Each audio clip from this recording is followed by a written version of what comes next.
Follow us sa aming bagong channel na Aswang Confessions. Kita-kits, don't forget Aswang Confessions.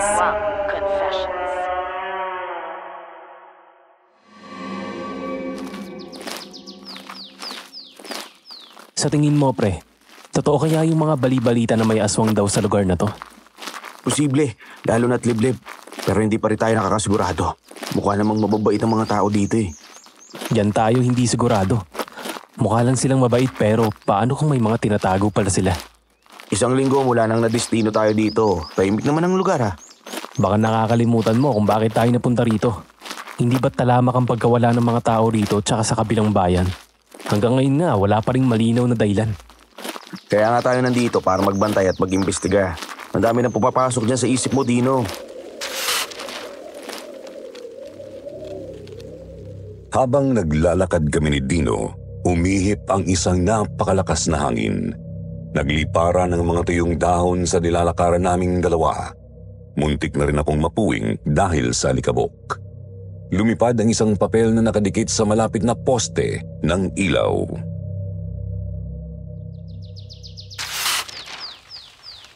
Oh, teka, ano yun? May papel na lumilipad. Nakapaskit sa poste kanina. Baka poster. Titingnan ko parang may nakasulat eh.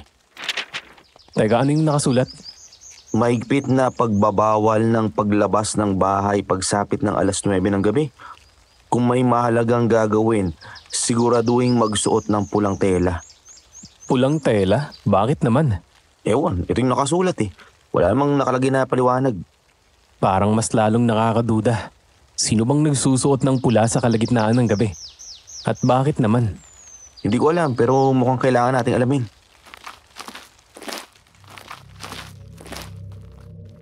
Nagtataka man ay nagpatuloy kami sa paglalakad ni Dino. Maya-maya pa parehas kaming napahinto ng may maamoy na kakaiba.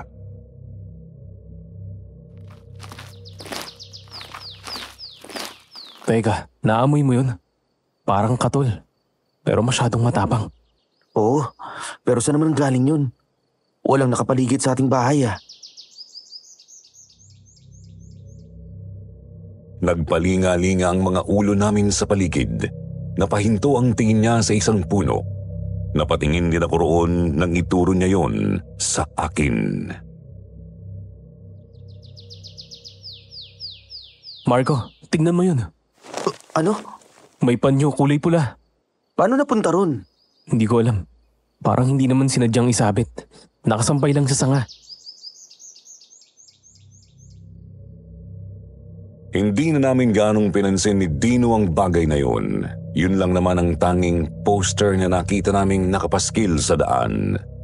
Parang sinadya pang sa malapit may pulang tela na nakasabit. 2 linggo bago kami mapunta ron nasabi na sa amin ang dahilan na talamak ang pagkawala sa lugar. Kaya kinakailangan ng mga bantay at magruronda. Isa ako pati na rin si Dino ang nadistino doon. Pero hindi naman kami nasabihan tungkol sa mga babala tulad na lang nung napulot ko. Sandali pa lang kami sa lugar pero si Dino ang dami ng naririnig na kwento. Ang dahilan daw ng pagkawala ng mga tao roon ay mga NPA. Yun na rin siguro ang dahilan kung bakit kailangan kami sa lugar. Medyo liblib kasi ang ilang bahagi na maaaring pinagtataguan ng mga tao. Ako nga pala si Marco, isang sundalo. Nangyari ang kwentong ito halos 20 taon na rin siguro ang nakalilipas. Nung una, normal lang naman ang takbo ng trabaho namin doon. Hanggang sa isang insidente ang nagpabago ng paniniwala ko tungkol sa lugar na yun.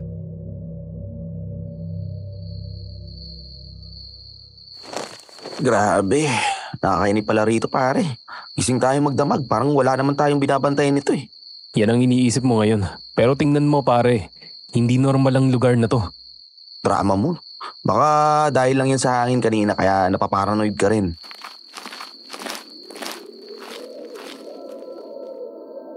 Nagpatuloy kami sa pagroronda. Tahimik ang paligid. Tanging tunog lang ng mga kuliglig at banayad na ihip ng hangin ang maririnig. Pero habang patagal ng patagal ang gabi, hindi ko maiwasang makaramdam ng kilabot. Marco, alam mo ba? Sa mga ganitong lugar, minsan ang kalmado ang mas nakakatakot. Alam mo, tigilan mo na yung pananakot mo, Dino. Napalingon kami pareho nang marinig ang yabag sa di kalayuan. Mahina pero malinaw. Napahawak si Dino sa flashlight niya habang ako na may dahan-dahang hinawakan ang aking batuta. Naririnig mo yun? Oo, sa bandang kanan, pero walang tao kanina ron ah. Baka may lumabas na sibilyan. Pinagmasdan namin ng paligid hanggang sa makita namin ang isang anino na dumaan sa ilalim ng poste ng ilaw. Tumigil kami pareho.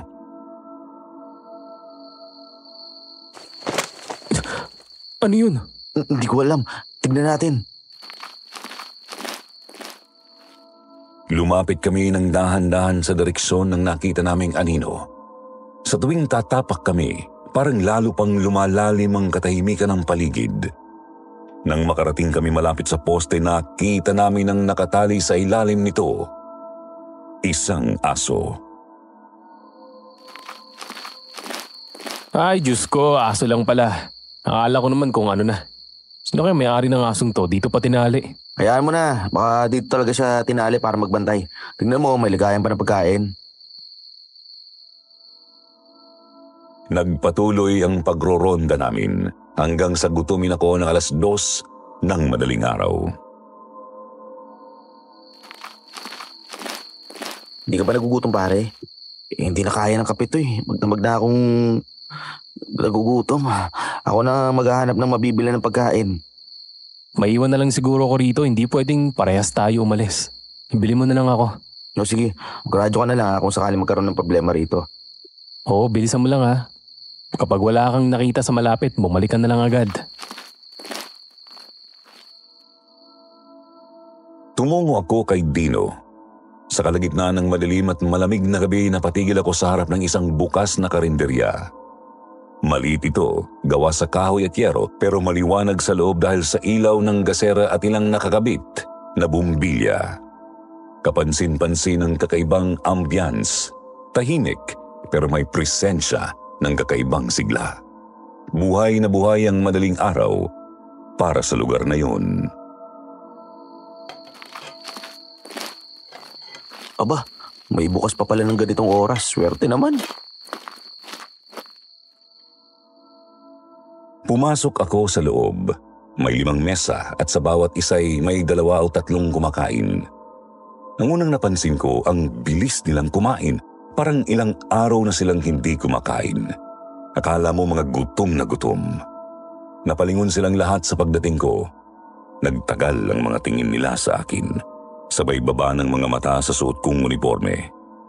Sinubukan kong ngumiti sa kanila ngunit umiwas sila at bumalik na lang sa pagkain.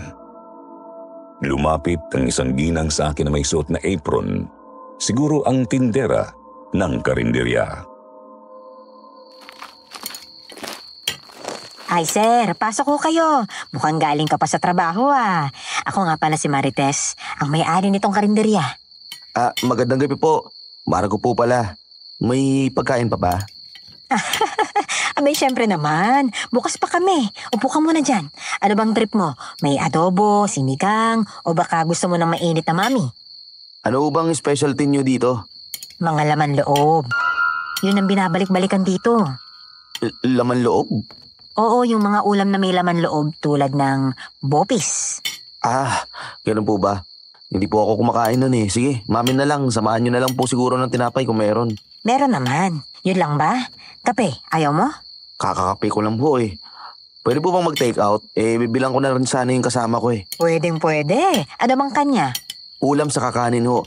Yun ang mahilig sa laman loob. Pwede na po siguro sa kanya yung bopis kung meron pa. O sige, sandali lang ha. Ihahanda ko muna ang pagkain mo.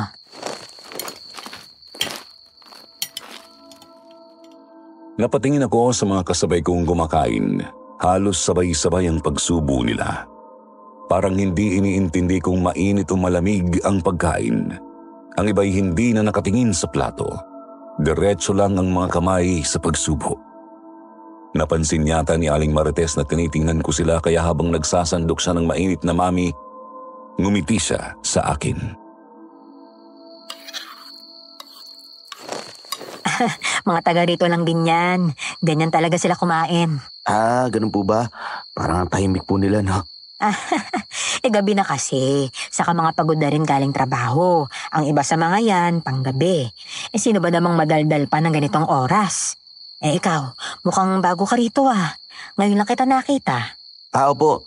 May trabaho kami ng partner ko rito. Nadestino kami rito para magbantay kasama pa yung iba pa namin mga kasamaan na pangumaga naman.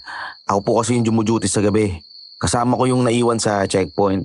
Hindi kasi pwedeng walang maiwan dun kaya ayun to, ako na lang muna mag-isa. Baka mamaya may mangyari bigla Yang sabi po kasi sa amin, marami daw pong nawawala sa lugar na to. Ay naku, hindi naman totoo ang bagay na yan. Dito na ako tumanda, pero wala namang nangyayaring ganyan dito. Pero yun po yung report sa amin Hindi naman siguro kami pinadala rito kung wala namang ganong nangyayari sa lugar ninyo.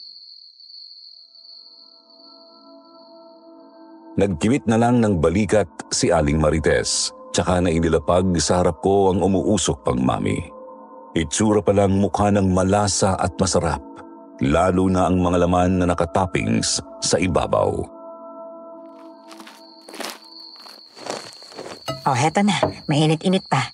Enjoy, Sir Marco.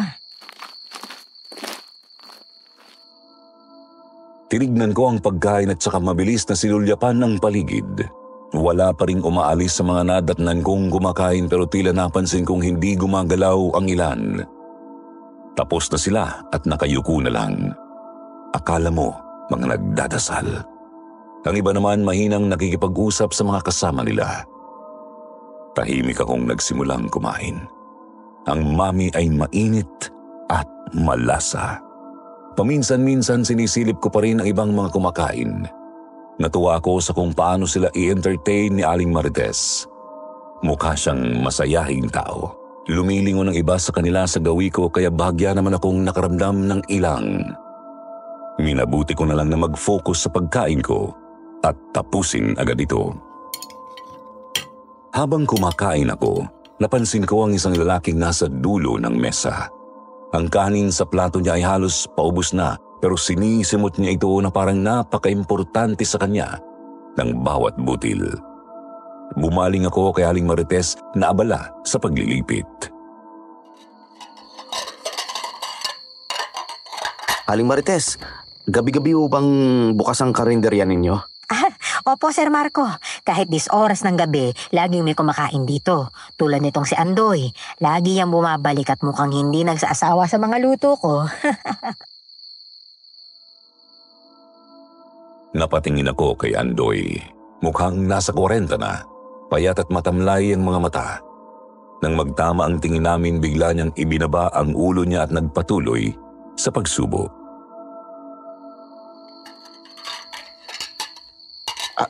Marami yung kumakain dito kahit madaling araw? Ay naku, kung alam mo lang, dito sa amin buhay ang gabi. Kaya nga sabi nila ang lugar namin hindi natutulog. Kaya nga nagtataka ako nung sinabi mong talamak ang pagkawala ng mga tao rito Ibig sabihin po ba, hindi rin pinagbabawal dito yung lumabas ng gabi pagsapit ng alas 9? Hindi naman. Abay, saan ba galing yan? Nagmumukha tuloy delikado rito sa amin Hindi naman po sa ganoon. May nakita lang po kasi kaming nagpaskil ng isang poster dito. May sinasabi na kung lalabas daw ng gabi, magsuot daw ng kulay pulang tela. Naku, kalokohan yan, Sir Marco. Kung sino mang nagkabit ng poster na yon, malamang wala nang magawa sa buhay yon. Tingnan mo nga mga tao rito. Nasa labas pa rin kahit anong oras na. Wala namang humuhuli. Kung sa bagay nga po. Wala rin namang nabanggit sa amin tungkol sa mga ganong bagay bago kami pumunta rito. Hindi na nakasagot si Aling Marites nang lumapit sa kanya ang isang customer para magbayad. Nang makapagbayad ito, agad na rin itong umalis. Paglabas niya, isang malamig na hangin ang biglang pumasok sa karinderya. Napansin kong sabay-sabay na tumingin ang mga kumakain sa pintuan kahit wala namang pumasok o dumaan. Tumayo ang mga balahibo ko sa lamig kahit makapal naman ang suot kong uniform. Nagpatuloy na lang ako sa pagkain at wala nang pinansin sa paligid. Nang maubos ko ang mami, iniabot ko ang bayad kay Aling Marites. Salamat po Paano yung order ng kasama ko? Handa na rin, Sir Marco. O heto, bopis at kanin. Sigurado magugustuhan niya yan. Kinuha ko ang takeout at tumayo. Napansin kong ang ilan sa mga kumakain ay nakatitig na sa akin. Mabilis akong nagpaalam dahil medyo napatagal na yata ako roon. Salamat po ulit, Aling Marites. Mauna na po ako O sige, ingat ha. Balik ka lang anytime. Bukas kami 24/7. Sa paglabas ko ng karinderya, sinulyapan ko ulit ang mga tao sa loob. Bumalik silang lahat sa pagkain. Pero ang tingin nila kanina ay tumatak sa akin. Tahimik kong binagtas ang daan pabalik sa pwesto namin ni Dino. Ang pagkain ay mainit pa rin sa supot. Pagdating ko sa pwesto, nakaupo lang si Dino. Tulog ang paligid. Tanging tunog ng huni ng ibon at mahina kong mga hakbang ang naririnig. Inabot ko sa kanya ang supot ng pagkain. Bopis at kanin. Sabi ni Aling Marites, yung may-ari ng karinderya na puntahan ko, specialty daw niya yan. Tinanggal ni Dino ang takip ng styro at sumingaw ang mainit na aroma ng bopis. Agad siyang sumubo noon gamit ang plastic na kutsara. Grabe. Marco, ang sarap. Parang ngayon ulit ako nakakain ng ganito kasarap. Lasang-lasa mo yung angang Pero hindi sobra ha. Tapos yung linamnam parang dumidikit sa dila ko. Napangiti ako habang pinapanood siyang kumain. Mabilis niyang inuubos ang bawat subo, hindi iniinda ang init ng pagkain. Napansin kong nangingilid ang pawis sa noo niya dahil sa bahagyang anghang pero hindi niya ito alintana. Tumawa ako ng mahina. Sa gutom niya baka lahat ng pagkain ay masarap sa panlasa niya ngayon. Gutom ka lang. Kaya ganyan, masarap talaga sa'yo kahit anong pagkain. Hindi pre. Iba talaga yung pagkakaluto. Hindi basta-basta. Yung alat, tamang-tama lang para magtagal ang lasa sa dila mo. Kakaiba rin ang texture ng karne. Alam mong sariwa. Parang gusto tuloy kitang pabalagin dun para bumili ulit. Hinayaan ko siyang magsalita habang ako'y nagmuni-muni. Nagpatuloy siya sa pagkain hanggang sa maubos ang laman ng lalagyan. Nilinis pa niya ang gilid ng styro gamit ang kutsara. Sinisimot ang bawat butil ng kanin at bopis. Nabusog ako pare, salamat. Utang mo yun Bali 70 pesos lahat. Wag kang mag-alala. Babayaran ko. Sa susunod, isama mo ako kung kakain ka dun. Para naman makapili ako ng kakainin ko. Sige, mukhang marami naman silang niluto Bukas daw sila 24/7. Aba, ang angas naman yata ng may-ari nun. Hindi ba siya napapagod? Hindi ko alam. Baka may iba naman siyang katulong. Imposibleng kaya niya yun mag-isa.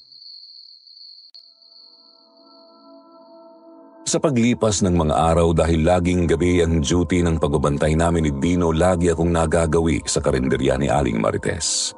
Tulad kung paano niya ako binati nung unang beses, hindi nagbabago yun.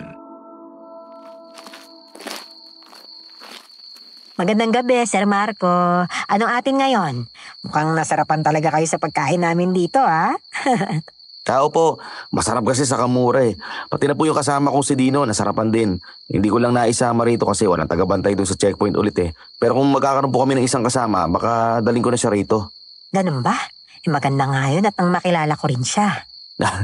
Magana pong kumain yun. Gustong gusto niya nga yung luto ninyo Baka gusto niyang tikman ng dinuguan namin. Naku, napakasarap nito. Sariwang-sariwa ang laman. Pati na yung dugo ginamit. Sige isang take out ng dinuguan saka isang dine-in. Titikman ko na rin po. Nang dumating ang pagkain, ang unang amoy ko pa lang, kakaiba na ang naging hatid nun sa akin. Alam mo na agad na masarap. Hindi ako nakapagpigil at agad akong kumuha ng kutsara.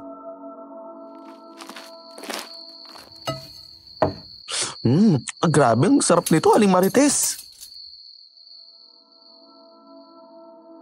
Hindi ako makapaniwala sa lasa. Ang dinuguan ay may mas malasang timpla. Hindi tulad ng mga karaniwang dinuguan na madalas ay maasim o maalat.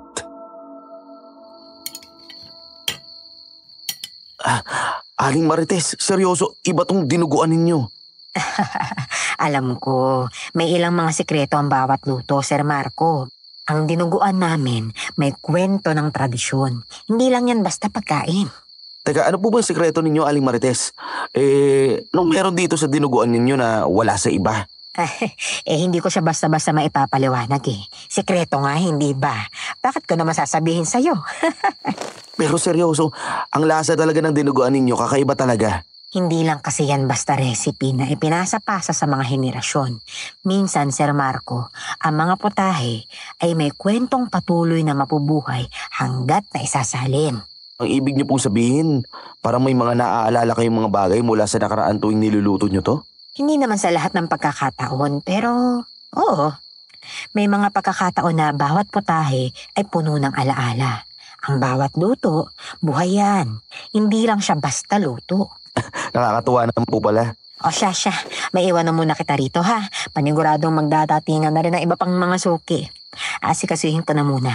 Kapag may kailangan ka, tawagin mo lang ako ha. Sige po, salamat. Pinagpatuloy ko ang pagkain ko. Makalipas ang ilang sandali, dumating nga ang isang bulto ng mga customer ni Aling Marites. Lahat sila napapatingin sa gawi ko pagpasok. Hindi sila nagsasalita. Dumiretso lamang ang mga ito sa hilera ng mga tindang ulam. Nakangiti namang humarap si Aling Marites sa kanila. Nang makapili imbis na sabihin kung ano ang gusto nila, tinuro lang nila yun. Magilaw silang pinagsilbihan ni Aling Marites habang ako naman nagtataka kung ganun ba talaga ang iba sa mga customer niya. Maya-maya habang nagmamasid ako, lumabas ang isang lalaki mula sa likuran ng saradong kusina. Sa tansya ko, magkasing edad lang silang dalawa ni Aling Marites. Nag-uusap sila ng mahina. Pagkatapos nila doon, lumapit silang dalawa sa akin.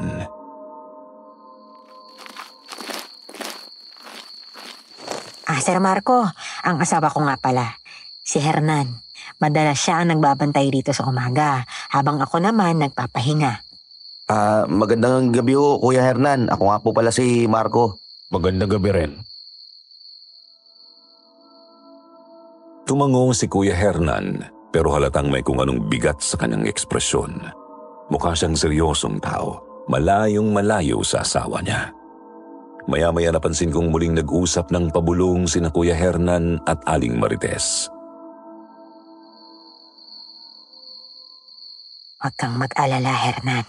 Alam mo namang sigurado to. Sana nga. Pero kailangan nating mag-ingat. Pasensya na po, pero parang may pinag-uusapan kayong importante. May problema mo ba? Wala, Sir Marco. Mga normal na usapan lang ng mag-asawa. Alam mo na, tungkol sa negosyo. Tumango na lang ako. Napatigil ako nang mapansin kong biglang sumilip sa pinto ng kusina ang isang batang lalaki. Mga 7 o 8 taong gulang. Maputla ito pero may masaya at inosenteng ngiti. Bago pa man ako makapagtanong, lumapit si Aling Marites sa kanya. Bumalik ka na sa loob, anak. Mamaya na tayo kakain, ha? Ako nang bahala sa anak mong Marites. Diyan ka na lang sa mga customer. Sige. Asikasuhin mo muna ang anak natin. May sakit po ba yung anak ninyo? Maputla siya. Oo. Ilang araw na kasing may lagnat eh. Pina-check up naman na namin sa doktor at may pinainom ng gamot. Tumango na lang ako pero hindi mawala sa isip ko ang maputlang itsura ng bata. Naiwan si Aling Marites sa tindahan, halatang nagmamadaling mag-asikaso sa mga customer. Pinagmasdan ko siya habang abala sa pag-aabot ng mga order. Parang may bigat na dala ang bawat kilos niya. Pero pinipilit niyang magmukhang maayos sa harap ng mga tao. Pagkatapos ng ilang minuto, dumating ang 3 kalalakihan na halatang pamilyar kay Aling Marites. Tahimik silang pumuesto sa mesa malapit sa akin. Hindi sila umorder agad pero panay ang tingin nila sa direksyon ng kusina. Mukhang suki rin po sila, no? Ay, oo. Madalas sila rito. Mga kaibigan ni Hernan. Maya-maya pa biglang tumayo ang isa sa kanila at lumapit kay Aling Marites para itanong kung nasaan si Kuya Hernan. Ayun, nasa kusina, inaasikaso yung anak namin. Tuloy ba ang alis nyo ngayon? Sumagot ang isa sa kanila. May kailangan daw silang pag-usapan at puntahan. Biglang bumukas ang pinto ng kusina. Lumabas si Kuya Hernan, bit-bit pa rin ang bata. Pauna na kayo, susunod ako. Papatulugin ko lang tong anak ko. Naku, pasensya na mga kumpare ha. Kinailangan nyo pang sunduin si Hernan dito. Hindi bale, susunod din siya kaagad. Baka ako na ang magpatulog sa anak namin para hindi kayo mahuli ha. Susunod ako sa kanila, Marites. Lumalalim na ang gabi. Malayo pa ang pupuntahan namin. Ikaw nang bahala sa anak natin, ha? Oo, sige. Hernan, mag-iingat kayo ha. Mabilis ding sumunod si Hernan sa kanila. Bit-bit na ni Aling Marites ang bata. Kahit may kalakihan at kabigatan na ito, pinilit pa rin niyang kargahin. Nginitian ko ang bata nang makitang nakatingin siya sa akin. Hinaplos ko rin ang kanyang binti at napansing malamig ang balat niya. Ang lamig ho ng balat niya, Aling Marites. Bako po nilalamig siya. Wala rin po siyang suot na jacket. Anong oras na kasi? Oo. Makulit din kasi itong isang to. Ayaw matulog hanggat hindi ako katabi o ang tatay niya. Nako, masama sa bata yung nagpupuyat. Hindi ka kaagad lalaki kapag ganyan. Tama si Sir Marco, kaya anak.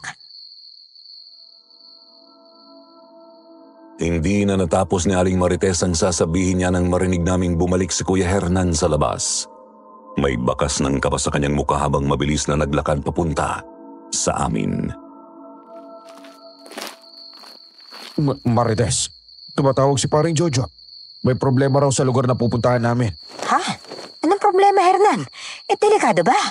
Hindi ko alam. Pero kailangan namin kunin ang mga kargamento. Hindi pwedeng abutan yun ang gumaga roon. Ano bang pwedeng maitulong ko sa kargamentong yun? Wala, Marco. Baka paninda lang ang nadadalhin sa bayan yun. Ay, Hernan naman. Baka pwedeng wag ka na munang umalis. Hayaan mo na lang siguro sila at kaya naman na nila yon. Kailangan ka rin ng anak mo rito. Hindi pwede, Marites. Kailangan ko silang tulungan. Hindi mapakali si Aling Marites habang inaalalayan si Hernan papalabas. Ang bata naman ay tahimik lang pero hindi maalis ang titig sa kanyang ama. Ay, basta Hernan, mag-iingat ka ha? Oo. Alam mo, hindi mo kailangang mag-alala. Sa bawat hakbang ni Hernan palabas parang may bumibigat sa paligid. Hindi ko alam kung bakit pero may kakaibang kaba sa dibdib ko. Nang mawala siya sa paningin namin, bumaling ako kay Aling Marites. Ano pong trabaho ni Kuya Hernan? Nagde-deliver sila ng mga sariwang karne sa bayan. Akala ko ba si Kuya Hernan ang nagbabantay na karinderya ninyo kapag umaga? Bakit po siya nandito? Hindi rin po ba siya natutulog? Hindi naman. Paminsan-minsan lang naman siyang sumama sa mga kaibigan niya. Parang sideline lang ba? Mas kailangan ko kasi siya rito at mas malaki naman ang kinikita namin dito kaysa roon. Kapag ganyang umaalis siya ng madaling araw, tumutulong namang magbantay ang kapatid ko rito sa umaga. Kung ganun, anong oras po kayo nagluluto? Parang kahit ganitong oras, mukhang bago at sariwa yung mga niluluto ninyo eh. 10:00 ng tanghali ako nag-uumbisang magluto kapag nakapagpahinga na ako kahit konti. Kadalasan kasi, ang dagsa ng mga customer ko dito gabi talaga. Bibihira ang kumakain sa amin ng tanghali. Ganun po ba? Pasensya na po, marami akong tanong. Curious lang po kasi ako kung paano yung talaga napapanatiling 24/7 tong karinderya ninyo. Wala po bang araw ng sarado to? Naku wala eh. Naisip ko kasi ang mga suki ko, abay masyadong loyal dito. Baka kapag nagsara ako, Baka naman hindi na magsikain at magbalikan dito. Ganun po ba?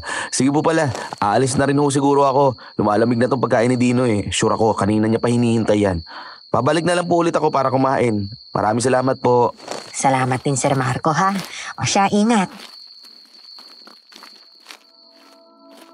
Umalis na ako roon pero nang nakalayo na muling bumalik ang tingin ko sa karinderya. Sa hilera ng mga bahay at ilang tindahan, yun na lang talaga ang nag-iisang bukas. Siguro malaki ang kinikita ni Aling Marites lalo na sa gabi, kaya hindi na siya nagsasara.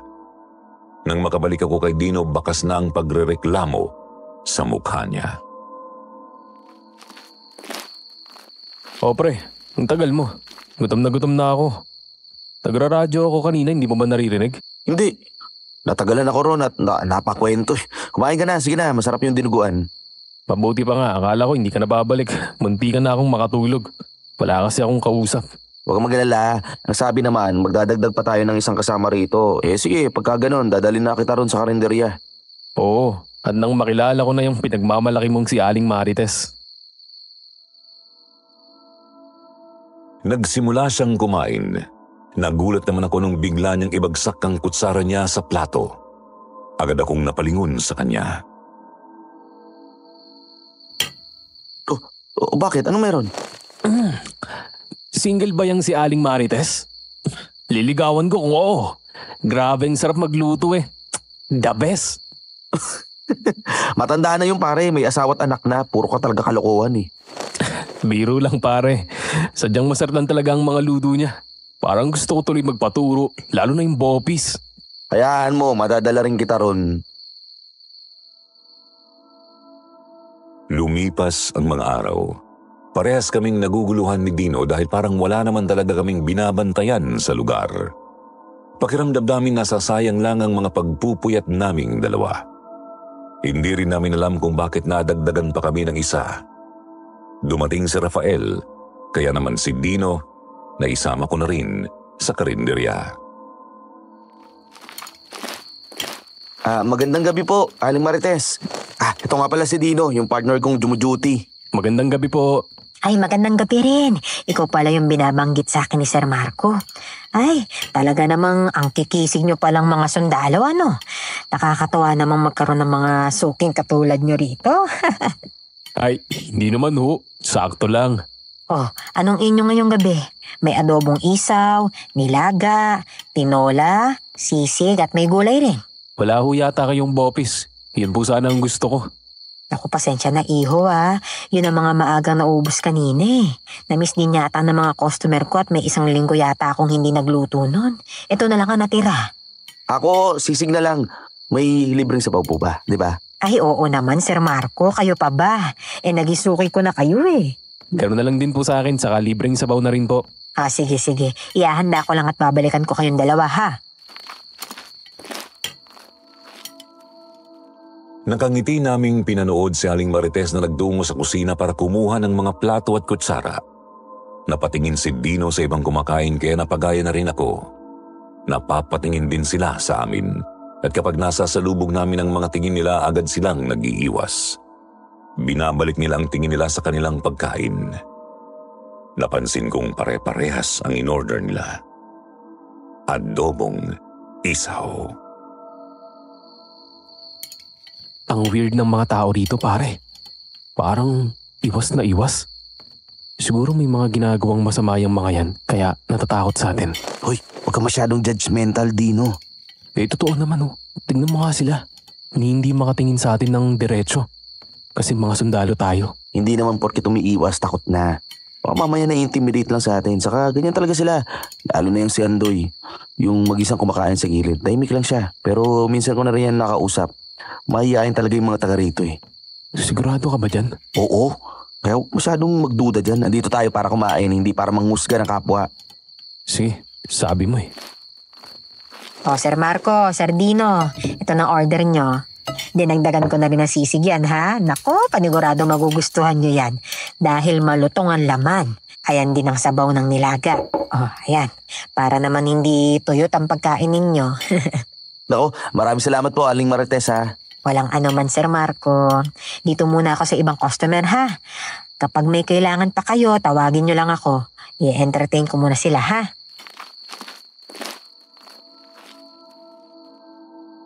Kapwa namin pinanood ni Dino si Aling Marites na pumunta sa ibang gumakain. Nakikinig naman ang mga ito sa kanya pero maya-maya pa, parang napansin naming kami yata ang pinag-uusapan.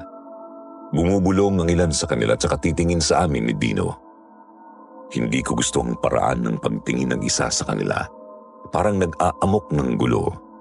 Kaya si Dino, siniko ako nang mapansing tumigil na ako sa pagkain.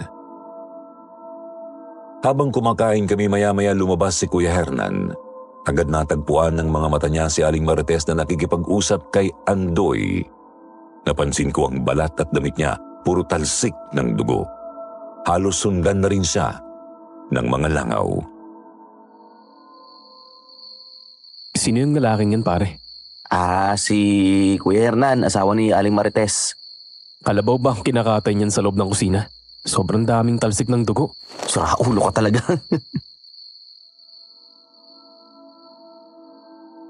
Tumawa si Dino.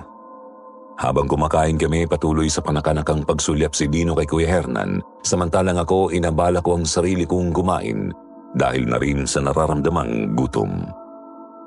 Normal lang siguro ang ganong itsura ng isang magtitinda sa probinsya. Marusing, pagod, at mukhang walang tulog. Ang tahimik talaga nilang lahat, pare. O baka naman nagiging paranoid lang ako. Paranoid ka lang. Tingnan mo nga sila, normal naman na. Kumakain pero minsan nagkikwentuhan pa rin. Tiningnan kong mabuti ang paligid. May isang grupo ng 3 tao sa dulong mesa, pawang tahimik na kumakain habang paminsan-minsang tumatawa. Ang isa sa kanila ay lumingon sa amin at bahagyang ngumiti bago bumalik sa pagkain. Si Andoy naman abala pa rin sa pagsubo ng kanyang adobong isaw, parang walang pakialam sa mundo. Pero pre, yung dugo sa damit ni Kuya Hernan, hindi ba sobra naman yata yun para sa simpleng katay? Siguro naman kasi marami silang order. Alam mo naman yung mga ganitong klase ng karinderya. Bukas maghapon at magdamag. Minsan barubal sa kusina. Barubal? Parang naligo na siya sa dugo eh. Dapat, alam nilang humaharap sa customers ng presentable. Hindi uso sa kanila yung ganon. Saka medyo sanay na ako makita na marumi si Kuya Hernan. Habang nag-uusap kami, bumalik sa Aling Marites sa harap namin. May dalang pitsel ng malamig na tubig at karagdagang mangkok ng sabaw. Dinagdagan ko ng sabaw nyo. Alam nyo dito sa amin, mahalaga na laging busog ang customers para sigurado babalik-balikan kami. Gusto kasi naming maramdaman na welcome kayo rito. Ang bait niyo naman, Aling Marites. Talagang hindi kayo nauubusan ng pang-entertain, no? Nako, obligasyon namin yan, lalo na sa mga dayong katulad ninyo. Naglakad muli si Aling Marites pabalik sa kusina pero sa gilid ng mata ko nahuli ko siyang bahagyang tumingin kay Kuya Hernan. Nagpalitan sila ng mabilis na sulyap. Hindi ito napansin ni Dino na abala sa pagsusuri ng laman ng kanyang sabaw. Sabaw lang talaga, pare. Wala man lang laman. Tumigil ka nga, Dino. Kumain ka na lang. Sarap talaga nitong sisig, no? Malutong pero hindi matigas. Sasagot pa lang sana ako sa kanya nang sabay na tumunog ang mga radyo namin. Nagsalita si Rafael sa kabilang linya. May kapapasok lang na report sa kanya ngayong madaling araw, may isang bata ang nawawala. May lumapit na isang ginang sa kanya at humihingi ng tulong. Napatingin sa amin ang lahat ng nasa karinderya, pati sila'y naalarma sa narinig. Oh, tara na, Dino. Bumalik na tayo ron. Ha? Paano tong pagkain natin? Intindihin mo pa yung pagkain. Kailangan tayo ni Rafael dun. Ayos, sige na nga. Pinagmamadali na rin kaming makabalik ni Rafael para sana makapaghanap na rin sa buong lugar. Nang iabot sa amin ni Aling Marites yun, sinabay na namin ang bayad. Mag-iingat kayong dalawa, ha? Narinig ko yung balita. Naku, sana mahanap niyo yung bata. Sana nga po eh. Siguro, mauna na ho kami ha. Salamat po sa pagkain, Aling Marites. Balik na lang po kami. Nakangiti na lang siyang tumango sa amin. Lahat sila'y nakatingin sa magalis namin ni Dino. Parang naiintriga tungkol sa narinig nilang balita. Saan naman kaya napunta yung bata? Saka bakit ngayon lang nila nireport kung kailan madaling araw na? Alam mo naman na 24 oras pa bago i-declare na missing ang isang tao. Tara, bilisan na nga natin at nang makatulong na tayo sa paghahanap. Nang makabalik kami kung saan kami nagbabantay, naroon si Rafael, kausap ang ilang mga opisyal ng barangay at isang ginang na nasa mid-30s. Umiiyak siya. Ang sabi niya, inutusan niya lang daw ang anak niyang bumili ng yelo bago sila maghapunan. Pero nagtaka na siya nung mag-iisang oras na, hindi pa rin daw ito bumabalik. Hinanap niya na ito kung saan-saan. Ang isang tindahang napagtanungan niya, sinabing bumili nga ng yelo ang bata sa kanila. Umabot na rin daw siya sa kabilang barangay pero hindi niya talaga ito nakita. Agad kaming nagsimula sa paghahanap kasama ang ilang tanod na may dalang mga flashlight. Malawak ang barangay, tahimik ang paligid, maliban sa huni ng mga kuliglig at paminsan-minsang kahol ng aso. Marco, parang masama ang kutob ko. Hindi normal ang pagkawala ng batang yun. Alam ko pero tumuto ka na lang sa paghahanap. Habang sinusuyod namin ang mga iskinita, naisipan naming maghiwalay ng direksyon. Napadpad kami ni Dino sa isang tahimik na bukirin sa labas ng barangay. Ang hangin doon ay malamig at parang may dinadalang kakaibang amoy. Hindi ko maipaliwanag pero parang amoy na bubulok. Naaamoy mo ba yun? Amoy bulok. Sinundan namin ang amoy hanggang sa makakita kami ng malalaking bakas ng paa sa putik. Hindi ito mukhang normal. Malalaki ang mga bakas na yun. Nagkatinginan kami ni Dino. Parehas na nakaramdam ng kilabot. Parang hindi naman to paa ng tao, Marco.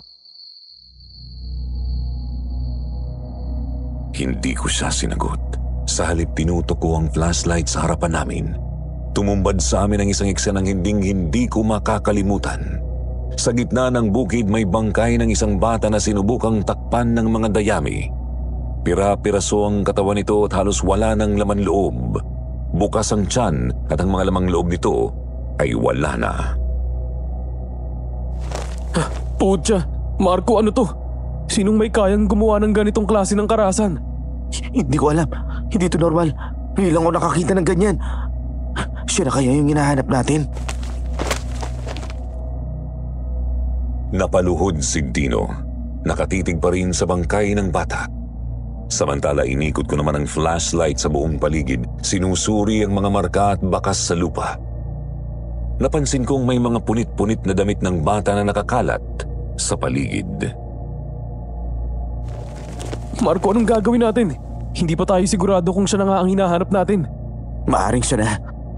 Base sa sinabi ng nanay, ang suot ng anak niya, pulang damit at dilaw na short. Punit-punit ang damit ng bangkay pero parehas ng kulay. Habang sinusuri pa namin ang paligid, bigla kong narinig ang isang kaluskos sa likuran namin. Pareho kaming napatayo at ng takip ng ilaw. Sa di kalayuan parang may gumagalaw. Mabilis at halos hindi mahuli ng mata. Marco, ano yun? Hindi ko alam. I-report mo na kay Rafael na may nakita tayong bata dito. Bilisan mo! Tumalima si Dino. Nanginginig ang mga daliri habang dinudukot ang radyo mula sa bag niya. Hindi ko tinanggal ang flashlight sa direksyon ng narinig naming kaluskos. Rafael, nandito kami sa isang malapit na bukid. Nasa kalahating kilometro mula kung nasaan tayo kanina. May mga bangkay ng bata. Sir, grabe to. Halos hindi na makilala. Kailangan namin ng backup ngayon din. Natanggap ni Rafael ang tawag at sinabing papunta na sila. Tumawag na rin ng mga pulis. Napatingin ako kay Dino. Pawis na pawis siya kahit malamig ang gabi. Nang ibinaba niya ang radyo, tumingin siya sa akin na parang gusto nang tumakbo. Margo, sabi ko na nga ba, hindi normal ang lugar na to. Alam mo yun, di ba? Dino, trabaho natin to. Kung natatakot ka, hindi mo na sana pinasok yung ganitong propesyon. Ano pa kaya kapag pumasok ka na sa gera? Manginginig ka na lang ba? Alam mo, wag mong unahin yung takot mo. May batang namatay oh, at kung sino man ang gumawa nito, baka nandito pa rin sa paligid. Hindi ko na hinintay ang sagot niya. Lumapit ako sa bangkay, iniwasan ang mga kalat na dayami sa paligid. Tiningnan kong mabuti ang mga bakas ng paa sa lupa. Mahahaba ang daliri at mukhang matutulis ang mga kuko. Dino, tingnan mo to. Lumapit si Dino, nanginginig pa rin at tumingin sa tinuturo ko. Halatang gulat sa mukha niya. Parang hindi pang hayop, hindi rin to pang tao. Dumating sila Rafael, may kasama ng mga pulis. Tulad namin, nagulat din sila sa nakita. Lalo na ang nanay ng bata na halos mawalan na ng malay sa pagwawala. Sa initial investigation, maaaring gawa ito ng isang kulto na nagbebenta ng mga laman loob ng tao sa black market. Pero kami ni Dino hindi kumbinsido sa bagay na yun. Nasa katotohanan na kaming hindi talaga tao ang may kagagawan ng pagkawala ng mga tao sa lugar. Sa isang buwan halos naming pagbabantay roon, yun ang unang beses na naulit yun. Pero malala na agad. Ang nangyari tuloy, hindi na kami nagbabantay sa isang pwesto lang. Magkakahiwalay na kami ng pwesto nila Dino. Rumuronda sa buong barangay. Kung tutuusin, hindi naman gaanong liblib ang lugar. Maraming nakatayong bahay, buhay na buhay, pero dahil probinsya, ang ilang bahagi ay mga bukirin at palayan. Kitang-kita rin ang mga nagtataasang bundok sa paligid. Linggo ng madaling araw, habang mag-isa akong naglalakad, na mataan ko ang isang matanda. Naglalakad siya mag-isa. Ay, magandang umaga, iho. Mukhang magsisimba ho yata kayo ha. Wala po kayong kasama? Ay, wala eh. Ako lang naman ang maagang nagigising sa bahay. Ganun ba? Sige, ihatid ko na lang po kayo pamuntang simbahan. Naku mabuti pa nga. Nakatatakot pa namang maglakad mag-isa lalo't madilim pa. Mabuti nga ay may nagbabantay na rito sa gabi. Nung wala pa kayo, naku, talagang maraming nawawala rito sa amin. Ang iba, hindi na talaga nakikita pa. Ang iba naman, patay na. Ay, sus Mariosep. Malakas ang paniniwala ko na mga aswang may kagagawan ng lahat ng yon. Paano naman po kayo nakakasigurado? Isa ako sa pinakamatanda rito sa lugar na ito. Ay, maniniwala ka bang minsan na akong nakaharap ng katulad nila? Naku, muntik na rin nila akong mabiktima noon. Nung pinagbubuntis ko ang panganay kong anak. Mabuti na lang at albularyo ang tatay ko. Kaya nagapi niya ang aswang na sumubok kuhanin ng anak ko. Kung ganun po, posibleng meron din talagang aswang dito? Posibleng naninirahan pa rin sila rito. Lalo na't nabalitaan kong may bata na namang nawala. Ay, sus Ginoo. At natagpo ang pera-piraso ang katawan. Ay. Paano sila namimili ng bibiktimahin nila? Ang mga aswang, hindi lang basta kumakain. Kadalasan, may pinipili silang mga biktima. Mga bata, babaeng nagdadalang tao, o yung mahihina. Kung totoo nga po yung sinasabi ninyo, paano po natin sila matatalo? Saan po ba sila takot? Takot sila sa mga bagay na nagpapakita ng proteksyon at buhay. Takot sila sa apoy at liwanag, sa krus, lalo na kapag may basbas ng dasal at buntot ng pagi. Ay, at pulang tela na sumisimbolo ng dugo ng buhay. Ho? Pulang tela?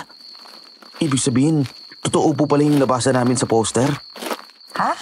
Anong poster?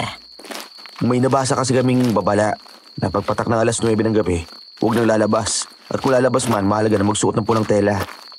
Tama ang babalang yon bilang proteksyon. Kung sino mang may gawa ng poster na yon, malamang ay nagmamalasakit lang sa mga tao rito. Ano po bang ginagawa ng tatay niyo para matalo ang mga aswang? Iho, Ang mga aswang, hindi basta-basta napapatay ng kutsilyo o ng bala. Kailangan mo ng dasal, lakas ng loob, at mga bagay na kinatatakutan nila. Noong panahon ng tatay ko, ginamit niya ang pinakamatibay na anting-anting at mga ritual na nagtataboy sa kanila. Pero kailangan din ng tapang at determinasyon.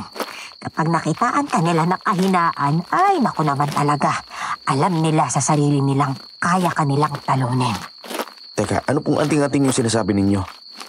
Ito, isa ito sa mga iniwan ng tatay ko. May langis dito na mula sa ugat ng isang matandang puno sa bundok. Amoy pa lang nito, iho, hindi na sila makalalapit. Pero hindi ito sapat. Hindi po sapat? Bakit po? Dahil mas malakas na sila ngayon. Kung dati, nakatago lamang sila sa gabi. Ngayon, natututo na silang magpalit ng anyo kahit araw. Mas tuso at mas marunong na sila ngayon.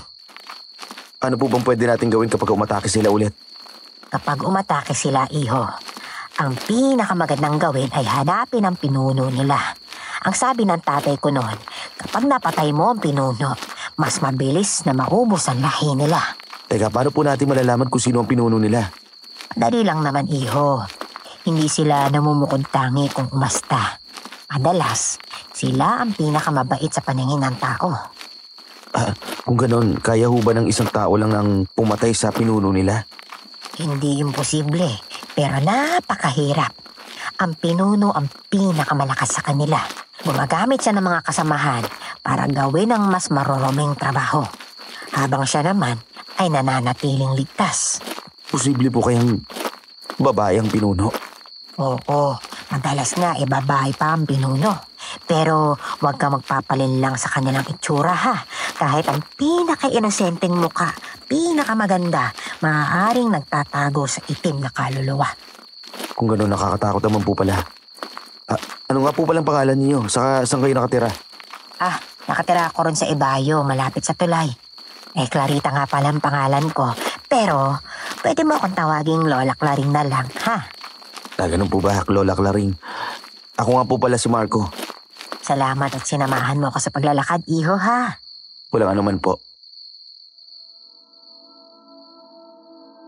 Sa sobrang seryoso ng pag-uusap namin ni Lola Claring, hindi ko napansing nakarating na pala kami sa simbahan. Ngumiti ako sa kanya at kumaway bago naglakad pabalik kung saan ako nanggaling. Saktog nakakaramdam na ako ng gutom sa umaga at madadaanan ko ang karinderya ni Aling Marites. Naisip kong mabuting mag-almusal na muna ako bago matapos ang duty para pag-uwi sa apartment, matutulog na lang ako. Wala nang customers nang dumating ako roon. Bukas naman ang karinderya pero walang Aling Marites na sumalubong sa akin. Walang tao sa labas pero narinig ko ang pag-uusap ng mag-asawa. Hindi mo ba nakikita na isa siyang malaking banta sa atin? Paano tayo makakakilos ng maayos kung may kagaya niya na umaali-aligid sa atin? Alam ko ang bagay na yan, Hernan. Anong akala mo sa akin, tanga? Simula nung dumating ang mga yan, hindi na ako nakapagtrabaho na maayos. Natatakot ako sa bawat kilos ko na may nanunood.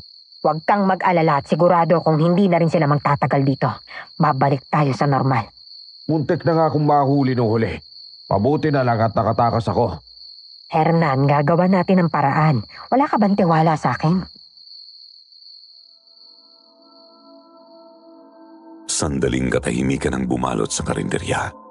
Wala akong naintindihan sa pinag-uusapan nila. Alam kong mali ang makinig sa usapan ng iba pero hindi ko naman maiwasan gayong nagsisigawan sila. Tumingin na lang ako sa mga ulam pero wala akong nagustuhan sa mga iyon. Nakapamewang pa ako habang nakatayo roon nang biglang lumabas si Aling Marites. Nagulat pa siya nang makita ako. Sir Marco, kanina ka pa ba riyan? Hindi naman po. Mag-aalmusal sana ako eh. Wala po ba kayong tapsilog? Meron. Kaso hindi pa ako nakakapagluto eh. Gusto mo bang ipagluto muna kita? Kung pwede po sana, makakapaghintay naman po ako eh. Sige. Kape, gusto mo? Sige po. Mainam mo yung may kape sa umaga. Sandali lang ha. Ipagluluto muna kita ng tapsilog mo. Ipapadala ko na lang ang kape kay Hernan. Tahimik akong umupo sa silya at naghintay. Maya-maya pa lumabas si Kuya Hernan. Hinahalo ang tinimpla niyang kape. Eto na ang kape mo, Marco. Masarap yan. Kape barako. Nako, baka naman po hindi ako makatulog dito sa tapang nito, Kuya Hernan ha? Makakatulog ka pa rin naman. Mukha nga antok na antokan eh. Opo, alam nyo naman, magdamag ang duty, hindi pwedeng matulog, kaya ito, napupuya talaga. Mahirap din naman ang trabaho ninyo, ano? Ginusto mo ba talagang maging sundalo? Gusto ko po talaga to mula nung bata pa ako, kaya nga natutuwa ako nung naabot ko rin pangarap ko eh. Nakipaglaban ka na ba? Kung giyera po yung tinutukoy ninyo, hindi pa po. Kung ganoon, kung sakaling dumating ang araw na kakailanganin mo ang makipagsagupaan, sa tingin mo ba, handa ka na? Handa naman po. Ang tagal namin pinagsanayan yung mga ganyang klaseng bagay. Tumango-tango si Kuya Hernan sa akin tsaka ngumisi. Yun yata ang unang beses na nakita ko siyang ngumiti sa akin. At tila ba nagatid yon ng kakaibang pakiramdam. Dahilan para saglit na tumaas ang mga balahibo ko sa katawan. Hindi na siya nagsalita o nagtanong pa hanggang sa makalabas si Aling Marites. Bit-bit ang in-order kong tapsilog na umuusok pa. Ayan na ang tapsilog mo, Sir Marco. Ay, oo nga pala, mamaya ba kakain ka ulit dito? Baka may request kang ulam, iluluto ko. Siguro po ayos na sa akin yung kaldereta o kaya minudo. Alin man po sa dalawa, kaya na pong bahala. Yun o kasi yung paborito kong ulam eh. Sige, pagluluto kita ng masarap na hindi mo makakalimutan. Dahil siguro sa antok kaya wala na akong energy na makipag-usap pa sa mag-asawa. Inubos ko na lang ang almusal ko at nagbayad na. Tsaka nagpaalam na akong aalis. Mauna na po ako, Aling Marites. Salamat po sa pagkain. Walang anuman, Sir Marco. Balik ko kayo mamaya, ha? Sige po, salamat po. Nagmadali na ako pauwi sa apartment. Nadatnan ko si Dino at Rafael na kapwa natutulog na sa mga higaan nila. Hindi ko alam kung bakit kahit antok na ako nung mga oras na yun, hindi ko makuha ang tulog ko. Hindi ko alam kung dahil ba sa kape ni Kuya Hernan pero nananatiling dilat ang mga mata ko habang nakahiga. Nagising si Dino at napansing gising pa rin ako. Oh, ba't di ka pa natutulog pare? Anong oras na? Di lang makatulog pare. Dahil sa kape. Tumango na lang siya at bumalik sa pagtulog.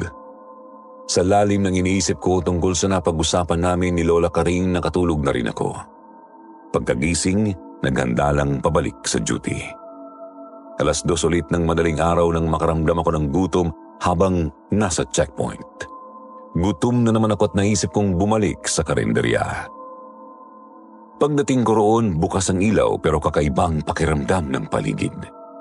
Kakaibang lamig ng hangin ang sumalubong sa akin pagpasok ko roon.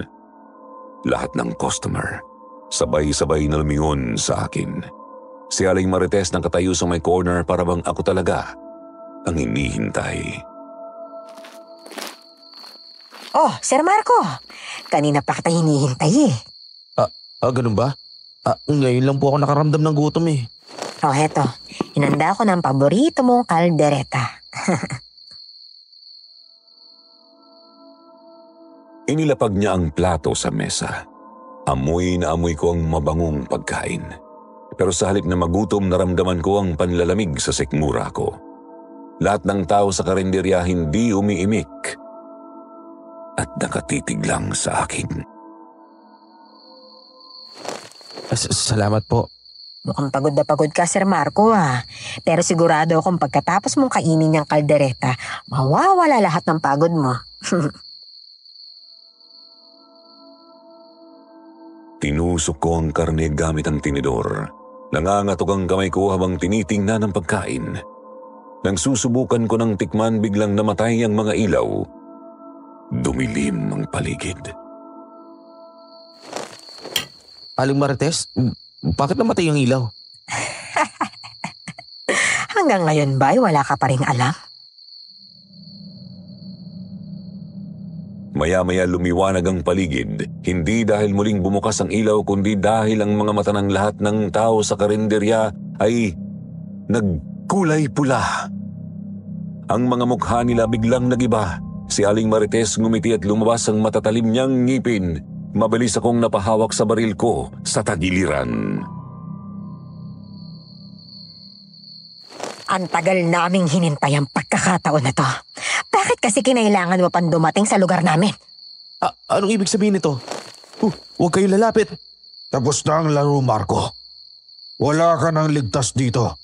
Ikaw na ang isusunod naming ihahain sa mga kumakain dito.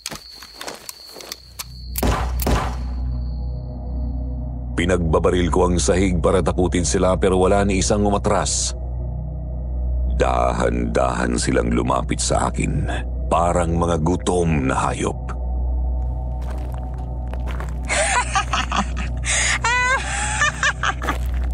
Ang tapang mo, Marco. Pero hindi sapat yan sa amin. Hindi sapat ang mga bala mo para matalo kaming lahat dito. Hindi. Huwag kayong lalapit. Subukan nyo lang. Subukan nyo. Akala mo ba makakatakas ka pa sa amin? Hindi na, Marco. Wala ka nang kawala. Tagaktak ng pawis ko kahit malamig. Napatingin ako sa paligid, naghahanap ng paraan para makaligtas. Ang mga pulag mata ng mga tao sa karinderya ay nagliliyab sa dilim. Ang mga ngiti nila ay parang nang-aasar, punong-puno ng kumpiyansa na wala na akong mapupuntahan. Masarap ba ang kaldereta, Marco? Hindi mo man lang ba nalasahan? O baka naman gustong-gusto mo munang malaman kung kanino galing ang karne? Ano ba pinagsasabi mo Huwag niyo ako pinaglalaruan. Huwag kang mag-alala. Sigurado ako nagustuhan mo rin naman ang luto ko. Naaalala mo ba ang dinuguan na kinain mo noon dito? Napansin mo bang kakaiba ang lasa? Biglang bumalik sa isip ko ang unang beses kong kumain sa karinderya nila. Ang dinuguan, ang kakaibang linamnam nito. Napailing ako. Pilit itinatanggi ang iniisip. Hindi maaaring totoo ang sinasabi niya. Oo, Marco. Tao. Tao ang kinain mo noon. At pati na rin ngayong gabi. Ang kaldereta galing sa isa sa mga biktima naming hindi na nakauwi. Hayop kayo! Mga demonyo kayo! Pinagbabaril ko sila pero parang wala itong epekto. Lahat ng bala ko ay paubos na. Habang dahan-dahan silang papalapit. Ang tapang mo rin talaga, Marco. Pero ano magagawa ng tapang mo kung wala ka ng laban? Sige na, tagapin mo na. Kung ayaw mong maging ulam, baka gusto mong maging kagaya namin. Mas masarap ang maging isa sa amin. Sumama ka na, Marco. Masarap maging malaya sa lahat ng takot at pagod. Tanggapin mo ang kagat at magiging isa ka sa pinakamalakas sa lugar na ito. Tumutulo ang pawis ko habang iniisip kung paano makakawala. Walang laban ang baril ko sa mga nilalang na ito. Napansin kong ang tanging daan palabas ay napapalibutan na nila. Hindi ako susuko sa inyo. Mas mabuti pang mamatay ako kaysa maging kagaya ninyo. Oh, talaga? Kung ganun, tapusin na natin to. Tumalon si Hernan papalapit. Mabilis akong umilag pero nadaplisan pa rin ng matutulis niyang kuko ang uniforme ko. Mabilis iyong bumaon hanggang sa balat ko. Dahilan para magkaroon ako ng mga kalmot. Hayop kayo! Mas malala pa ako sa hayop, Marco. Hindi ako naiinsulto sa mga ganyang klaseng salita. Kahit gaano pa yan kasama. Mahalang ang kaluluwa. Buhay pa kayo pero sinusunog na ang kaluluwa ninyo sa impyerno. Biglang pumasok sa isip ko ang sinabi ni Lola Claring sa akin nang sabihin ko yun. Takot sila sa apoy. Alerto akong tumingin sa paligid hanggang sa makita ko ang isang container ng gas sa gilid. Handang-handa na silang lamunin ako ng buhay. Umaamba na silang lumapit ulit. Teka! Sandali! Sige! Tinatanggap ko na. Gawin niyo na akong kagaya ninyo. Hindi ko kaya mamatay ng ganitong paraan. Sigurado ka ba sa desisyon mo, Marco? Napagtanto mo na bang hindi mo kami kakayanin? Oo. Mas malakas kayo kumpara sa akin. Alam kong hindi ko kayo kayang talunin. Gusto ko na lang maging kagaya ninyo. Ayan, ganyan nga. Ganyan ang tamang desisyon. Hindi mo pagsisisihan to. Pangako ko sa'yo. Ayos to, Marites. Isa na namang bagong miyembro na pamilya natin. Siguraduhin mo yung handa siya sa pagbabagong mangyayari. Handa ka na ba talaga, Marco? Kapag tinanggap mo to, wala nang balikan. Maraming magbabago. Hindi na magiging normal ang takbo ng buhay mo. Ang buhay mo bilang tao, tuluyang maglalaho. Wala na ako magagawa eh. Kaysa mamatay ako rito, mas mabuting sumama na lang ako. Magandang desisyon. O halika, Marco, lumapit ka sa akin. Isa lang ang kailangan kong gawin para maging isa ka sa amin. Lumapit ako sa kanila ng nanginginig. Hindi ko pinapahalata pero sa bawat hakbang ko sinusuri ko ang paligid. Napansin kong ilang hakbang na lang ang layo ng gas container. Nasa tamang pwesto ako para makuha ito sa isang mabilis na galaw. Huwag kang kabahan, Marco. Sa una lang naman masakit ang kagat. Pero pagkalipas doon, magugustuhan mo na. Sige, handa na ako. Gawin niyo rin kailangan niyo. Mabuti. Isa kang matapang na tao. Bagay nga sa'yo ang propesyon mo. Ngayon, isasama ka na namin sa mas makapangyarihang mundo. Hindi ka magsisisi sa desisyon mo, bata. Ipinapangako ko yan sa'yo. Isang kagat lang, Marco, at tapos na ang lahat. Wag! Sandali! Baka pwedeng wag na lang!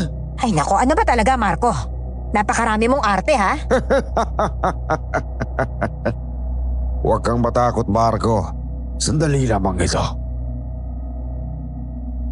Sinamantala ko ang pagkakataon, hinablot ko ang gas container na nasa tabi ko na itinapon ang laman nito sa direksyon nila. Agad akong tumakbo pabalik sa pwesto ko kanina habang kinakalabit ang posporo sa bulsa ko. Anong binabalak mong gawin? Pasensya na, Marites, pero hindi ako nababagay sa pamilya ninyo. Sige, siguraduhin kong lahat kayo kakainin ng apoy. Bago pa sila makalapit, itinapon ko ang may sinding posporo. Agad sumiklab ang apoy at naglagablab sa paligid.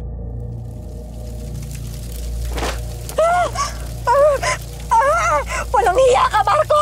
Aray! Huwag mong isipin na makakaligtas ka pa rito. Patawad, pero hindi ko kaya maging kagaya ninyo. Hayop ka, Marco! Wala kayong puong sa mundo, mga halimaw! Hindi mo alam kung ano tong ginagawa mo. Babalikan ka namin. Hindi ka makatataka sa amin. Hindi mo kami tuluyang masusunog! Unti-unti nang nilalamon ng apoy ang buong karinderya. Kapag nagtagal pa ako roon, pati ako ay masusunog. Ihahakbang ko na sana ang mga paa ko nang harangin ako ni Marites. Kahit hirap na siya. Nagbabaga sa galit ang mga mata niya habang labas ang lahat ng kanyang pangil. Mabilis kong itinutok sa kanyang baril kong nag-iisa na lang ang bala. Hindi mo ako madadala sa impyerno kasama ninyo, Marites. Kayo ang nababagay ron. Punyeta ka, Marco! Hindi pa tapos ang laban na to. Sisiguraduhin naming magbabayad ka sa ginawa mo. Lalo na sa aming pinuno. Akala mo ba, matatapos mo kami? Hindi mo alam ang tunay na lakas namin. Isa ka lang hamak na tao. Tama ng puro salita. Etong nababagay sa'yo! Babalikan ka na! Babalikan ka namin!